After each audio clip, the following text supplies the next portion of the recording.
ഇത് കഴിഞ്ഞ ദിവസം രാവിലെ ഞങ്ങൾ മാത്തൂർ പാലത്തിൻ്റെ അടിയിൽ നിന്ന് നടക്കാൻ പോയി വന്ന വഴി മേടിച്ചുകൊണ്ട് വന്ന പൊതിയാണ് കേട്ടോ. അതിലുണ്ടായതാണ് ഈ ഞണ്ട്.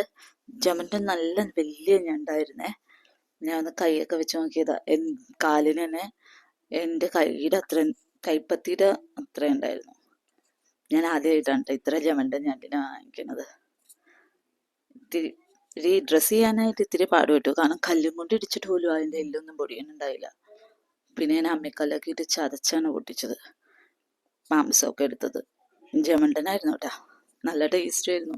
ഞണ്ട് കറി ഉണ്ടെങ്കിൽ പിന്നെ വേറൊരു കറിയുടെ ആവശ്യമില്ലല്ലോ. ഇവിടെ എല്ലാവർക്കും ഞണ്ട് ഭയങ്കര ഇഷ്ടമാണ്. ഞണ്ട് കറി ഉണ്ടായതുകൊണ്ട് മാത്രം 2 പ്രാവശ്യം ഞാൻ ചോറുണ്ടേ. സവാളയും തക്കാളിയും ഇഞ്ചിയും പച്ചമുളകും വേപ്പിലയും എല്ലാം കൂടി ഇട്ടിട്ട് പച്ച വെളിച്ചെണ്ണ ഒഴിച്ചിട്ട് നന്നായിട്ട് മിക്സ് ചെയ്യും.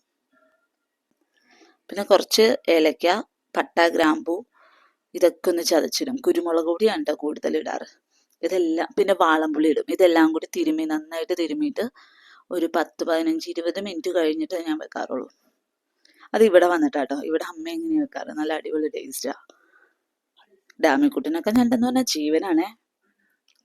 ടിൻചേട്ടനും എല്ലാവർക്കും ഭയങ്കര ഇഷ്ടമാണ്. ഞണ്ട് കറി ഞാൻ കുറേ എടുത്തിട്ടുണ്ട്. പിന്നെ ആർഭാടത്തിന് കഴിഞ്ഞ ദിവസത്തെ കുറച്ച് സാമ്പാർ ഇരിപ്പുണ്ടായിരുന്നു. അതും കൂടി ഒന്ന് ഒഴിച്ചതാണേ. കളയണ്ടല്ലോ എന്ന് ഓർത്ത് ഒഴിച്ചാണേ.